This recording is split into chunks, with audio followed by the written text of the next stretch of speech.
और कांग्रेस का तो चरित्र रहा है कि भ्रम फैलाओ और कोशिश करो।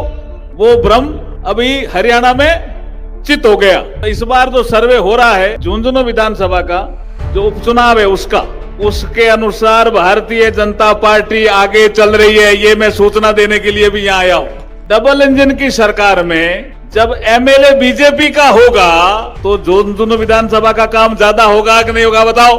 कांग्रेस का एमएलए क्या करेगा बताओ भाई, कुछ को नहीं करे। नहीं, संविधान अगर सबसे ज्यादा बदला तो इंदिरा जी के पीरियड में बदला। प्रस्तावना जिसका बाबा साहब ने जिक्र किया इसमें बदलाव हो ही नहीं सकता। राजीव गांधी जी 2 घंटा 43 मिनट लोकसभा में बोलते हैं कि मैं ओबीसी के रिजर्वेशन के खिलाफ हूं। ऐसी कांग्रेस को धूल चटानी है। बोलिए भारत माता की, भारत माता की। झुंझुनू विधानसभा के उपचुनाव के अवसर पर आज नामांकन सभा है।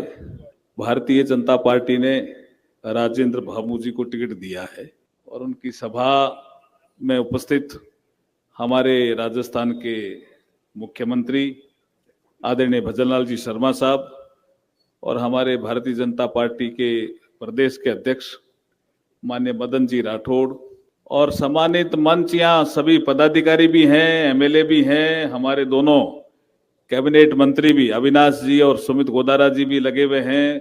देखिए, जो नामांकन सभा होती है जिस दिन फॉर्म भरा जाता है उसके बाद वो महत्वपूर्ण तिथि भी होती है, दिन भी होता है और सभा भी होती है। तो आज जो नामांकन सभा है और उसमें जो हमारे राजस्थान के मुख्यमंत्री भजनलाल जी शर्मा जी का आना और हमारे प्रदेश के अध्यक्ष मदन जी राठौड़ का आना, ये दोनों का आना ये शुभ संकेत है। और इस शुभ संकेत में अभी बबलू जी जैसे बता रहे थे कि जैसे ही मैं मिला पता चला झुंझुनू विधानसभा के लिए इतना बजट में दिया भजनलाल जी ने, मैं कैसे मना करूं। हम इस अवसर पर बबलू चौधरी जी का भी आभार प्रकट करते हैं, उन्होंने की पार्टी की बात को माना और यह शुभ संकेत है फिर राजेंद्र भामू जी के जीतने का। और जोर से तो ताली बजाओ राजेंद्र जी के लिए तो भाई जी। और अब हम कई बार सर्वे करते हैं, देखते हैं, तो इस बार जो सर्वे हो रहा है झुंझुनू विधानसभा का जो उपचुनाव है उसके अनुसार भारतीय जनता पार्टी आगे चल रही है। ये मैं सूचना देने के लिए भी यहां आया हूं। आपको पूरा चुनाव में ध्यान रखना है भारतीय जनता पार्टी का। उसका कारण है कि प्रदेश में डबल इंजन की सरकार, केंद्र में नरेंद्र मोदी जी का नेतृत्व है, भारत सरकार को मिला हुआ है। राजस्थान में माननीय भजनलाल जी शर्मा को राजस्थान सरकार में नेतृत्व मिला हुआ है।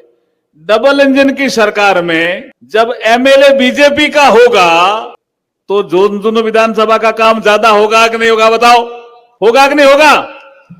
कांग्रेस का एमएलए क्या करेगा बताओ भाई, कुछ को नहीं करे। नहीं, इसलिए झुंझुनू विधानसभा में इस बार जो एक वातावरण बन रहा है, क्योंकि सभी लोग, मैं भी यहां झुंझुनू में मेरी यहां पोस्टिंग रही है इसलिए मैं बात करता रहता हूं। उन्होंने कहा साहब अब की बार आ गया तो 50 साल फिर गैल कौन छोड़े। एक वातावरण बना हुआ है कांग्रेस के खिलाफ कि पहले वो फिर ये आ गया। तो इस वातावरण का भारतीय जनता पार्टी को इसलिए लाभ लेना है कि डबल इंजन की सरकार में राजेंद्र भामू जी ही ज्यादा काम करा सकते हैं। ये भाव और ये भावना लगातार फील्ड में पहुंचनी चाहिए। और कांग्रेस का तो चरित्र रहा है कि भ्रम फैलाओ और कोशिश करो। वो भ्रम अभी हरियाणा में चित हो गया। हुआ कि नहीं हुआ। यहां लोकसभा के चुनाव में भ्रम फैलाया कि साहब बीजेपी अगर 400 पार सीटें आ जाएगी तो संविधान बदल देगी। आप सब समझदार बैठे हो। संविधान अगर सबसे ज्यादा बदला तो इंदिरा जी के पीरियड में बदला। प्रस्तावना जिसका बाबा साहब ने जिक्र किया इसमें बदलाव हो ही नहीं सकता। उसमें भी समाजवाद और धर्मनिरपेक्षता डाल दिया। 42nd अमेंडमेंट के द्वारा कांग्रेस ने लोकसभा की चुनाव की अवधि 5 साल होती उसको 6 साल कर दिया। क्या क्या नहीं बदला। एक अमेंडमेंट तो ऐसा लेकर के आगे कि राष्ट्रपति, उपराष्ट्रपति, प्रधानमंत्री और लोकसभा स्पीकर के चुनाव को सुप्रीम कोर्ट में भी चुनौती नहीं दी जा सकती। ये किसने बदला भाई? कांग्रेस ने। संविधान तो तुमने बदला, और संविधान का सम्मान अगर किसी ने किया सिर झुका करके तो नरेंद्र मोदी जी ने किया, हमारे प्रधानमंत्री जी ने किया। इसलिए भ्रम में आने की कोई जरूरत नहीं है। हमारे जो अनुसूचित जाति जनजाति के जो भाई बहन है, ओबीसी के भाई बहन है, वो रिजर्वेशन को लेकर के भ्रम में आ गए थे। लेकिन रिजर्वेशन समाप्त करने का काम किसने शुरू किया? सबसे पहले पंडित जवाहरलाल नेहरू जून 1961 में चिट्ठियां लिखते हैं सारे मुख्यमंत्रियों को कि मैं रिजर्वेशन के खिलाफ हूं। ये पंडित जवाहरलाल नेहरू जी का एक लेटर है, नेट में मिल जाएगा, देख लेना। उसके बाद ओबीसी का मामला आया, मंडल कमीशन का। राजीव गांधी जी 2 घंटा 43 मिनट लोकसभा में बोलते हैं कि मैं ओबीसी के रिजर्वेशन के खिलाफ हूं। ये तो डॉक्यूमेंट है भाई। और उसके बाद अमेरिका के जॉर्ज टाउन यूनिवर्सिटी में राहुल गांधी जी, जो अभी कांग्रेस के नेता प्रतिपक्ष हैं, वो वहां जाकर के बोलते हैं अमेरिका में कि मैं अगर अवसर मिला तो मैं रिजर्वेशन को समाप्त कर दूंगा। तो ऐसी कांग्रेस को सत्ता में लाना है क्या भाई? चुनाव जिताना है क्या भाई?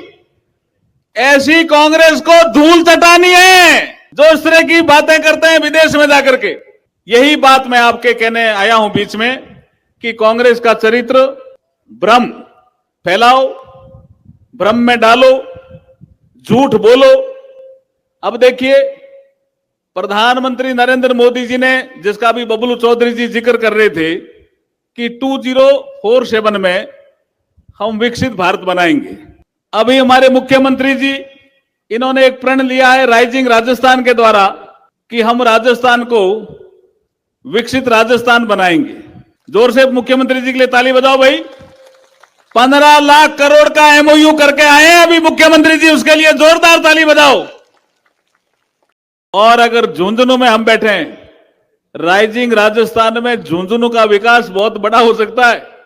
मेरे ख्याल में लक्ष्मीनाथ जी मित्तल भी झुंझुनू जिले के ही रहने वाले दिखते हैं। आप पड़ोस में ही है शायद राजगढ़, और बिड़ला जी यहाँ के हैं ही, पोदार यहाँ के हैं ही, सिंघानिया यहाँ के हैं ही, और भाई जी हैं डालमिया यहाँ के हैं ही, हैं पीरामल बगड़ के ही हैं, वो तो मुकेश जी थाने बैठे रही है, खेतान और क्या क्या सिंघानिया। तो राइजिंग राजस्थान में झुंझुनू का विकास करने के लिए आप राजेंद्र भामू जी को जिताओ, फिर विकास की रफ्तार देखना। यही अपील करने आपके बीच में आया हूं। बोलिए भारत माता की, भारत माता की।